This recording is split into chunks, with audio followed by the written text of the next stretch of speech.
Cine industry అంటేనే competition. Success కొట్టడం వరకు ఒకే ఎత్తైతే ఆ సక్సెస్ నెక్స్ట్ లెవెల్లో ఉండాలనేది ఇంకో స్కెచ్. అందుకే ఒక హీరోని మించి మరో హీరో రికార్డులు క్రియేట్ చేయాలనుకుంటున్నారు. ఇప్పుడు జూనియర్ ఎన్టీఆర్ కూడా బన్నీ రికార్డును బీట్ చేయాలని స్కెచ్ వేస్తున్నాడట. అందుకోసం తన అప్కమింగ్ మూవీస్ ను పకడ్బందీగా ప్లాన్ చేసుకుంటున్నాడట.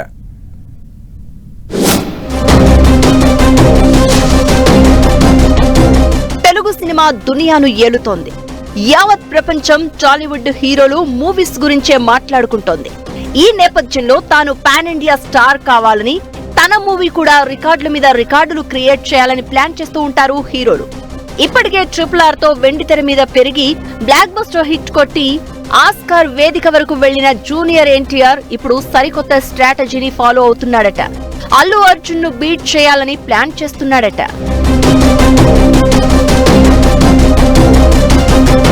వరల్డ్ వైడ్ కలెక్షన్లతో పుష్ప 2 సినిమా 2000 కోట్ల క్లబ్ లోకి ఎంట్రీ ఇవ్వబోతోంది. పుష్ప 2 నార్త్ లో బాగా క్లిక్ అయింది. అక్కడి ఫ్యాన్స్ బన్నీని బాగా రిసీవ్ చేసుకున్నారు. దాంతో తెలుగు స్టార్స్ కూడా నార్త్ పై ఎక్కువ ఫోకస్ పెట్టారట.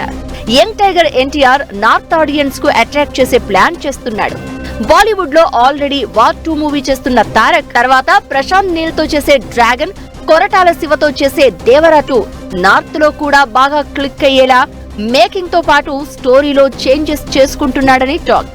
దేవరా పార్ట్ 1 అంతగా క్లిక్ అవ్వకపోవడంతో దేవరా 2 కి పుష్ప లెవెల్లో బజ్ క్రియేట్ చేయాలనుకుంటున్నాడట. అందుకోసం కంటెంట్ చేంజ్ చేస్తున్నారట. పుష్ప 2 ను రిఫరెన్స్ గా తీసుకుని మాస్ ఆడియన్స్ కి రీచ్ అవ్వడమే టార్గెట్ గా పెట్టుకున్నారని అంటున్నారు. దేవరా 2 స్క్రిప్ట్ లో చాలా మార్పులు జరుగుతున్నట్లు టాక్. ఇలా అల్లు అర్జున్ పుష్ప 2 ను బీట్ చేయడమే లక్ష్యంగా అప్కమింగ్ మూవీస్ స్టోరీస్ చేంజ్ చేయడంతో పాటు మాస్ ఎలిమెంట్స్ యాడ్ చేస్తున్నాడట తారక్. చూడాలి మరి ఎన్టీఆర్ ప్లాన్ ఎంతవరకు వర్కౌట్ అవుతుందో.